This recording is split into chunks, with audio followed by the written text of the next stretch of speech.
Hello everyone, welcome to SPDC, where every story unfolds and your mind finds its escape.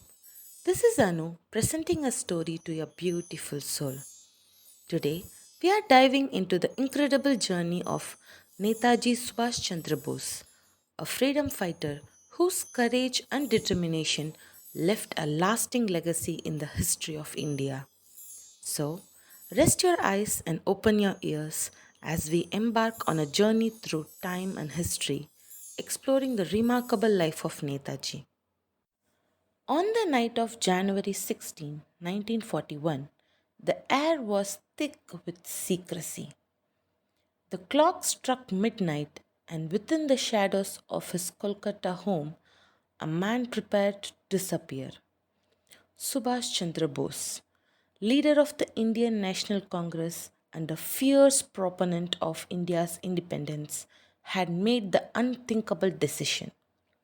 His escape, meticulously planned, was to be a testament to his unwavering belief in freedom.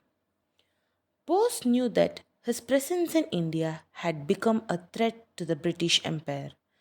But more importantly, he knew that the cause of India's liberation required bolder action than mere diplomacy. His departure wasn't just a physical escape, it was a defiance, a promise to the nation that the struggle for independence would continue no matter the cost. In a quiet moment, he adjusted the turban around his head, hid his identity beneath it, and made his way towards the secret meeting point. Stepping into the night, Bose left behind the comfort of home, his family, and the safety of the city. His destination was uncertain, but his determination was clear.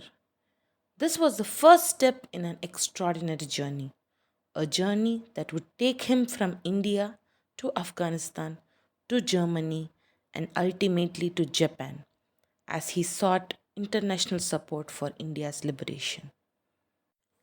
As Bose crossed borders, the world took notice. His journey wasn't just about evading the British authorities, it was about rallying support for a cause bigger than himself. It was in Germany that he found a stage, and it was in Japan that he found an army. The Indian National Army, INA, was born, a symbol of the belief that freedom was not a gift but a price to be fought for.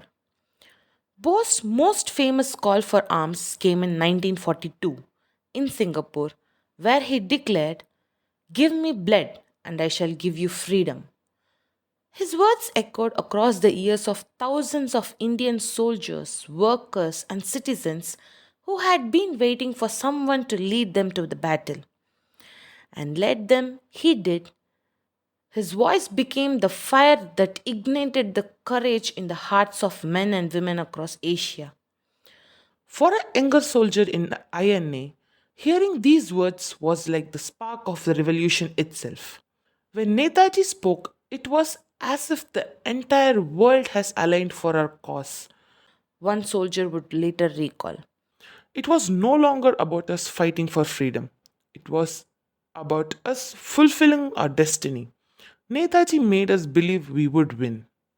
But what if Bose had returned to India? What if his journey had brought him back to the soil he so dearly loved in the time to witness the end of the British rule?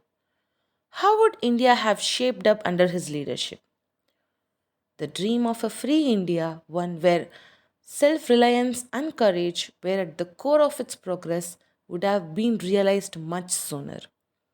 Imagine a nation where Netaji's visions of self reliance guided every policy, where citizens carried his unwavering spirit in their hearts as they built industries, fought corruption, and celebrated their independence.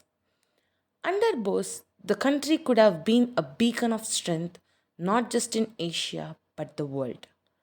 Perhaps he would have led India into the post colonial world with more than just political independence. He would have instilled in its people a sense of pride that transcended borders. Perhaps, in the face of modern challenges, His focus on discipline and unity would have turned India into a nation that was not only free but powerful. And so we ask, did Netaji's dream live on in the India we see today? Would he be proud of the path we have taken? Perhaps, if he could, he would write us a letter from the past to the present, reminding us of the legacy he fought so hard to build. To the people of India, He might begin. I have fought not for the glory of one, but for the freedom of all. In every battle I fought, in every challenge I faced, my heart was with you, our people. I dreamed of an India where every individual stood tall with the pride in their hearts and self reliance in their actions. A nation not ruled by the weight of history but driven by the power of its people. Today, as you walk the streets of your cities, as you build your futures, remember this. Independence is not just the absence of foreign rulers, but the presence of an empowered people. Have you lived up to the dream? Are you the nation I envisioned? Unshaken, resilient, and free in every sense. I ask you, my fellow countrymen, to never forget that freedom is not just a gift to be received, but a responsibility to be upheld. May you carry this mantle with the same courage I once carried. Your journey is still unfolding and make it one of the valor and vision. And as we listen to these words, we remember Netaji's legacy is not just in the battles he fought, but in the spirit he ignited in each of us. His vision remains alive, not in just in history, but in every step India takes forward. On this day, let us honor his legacy not just in words but in actions. Let us stand strong, just as Netaji once did, with courage in our hearts and a commitment to making India truly free. That's the wrap for today's audio.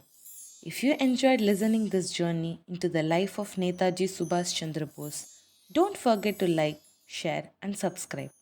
And remember, if you have a story to share or a narration, send it to the mail ID mentioned in the description below. If it's a good fit, we would love to feature it on the SPDC.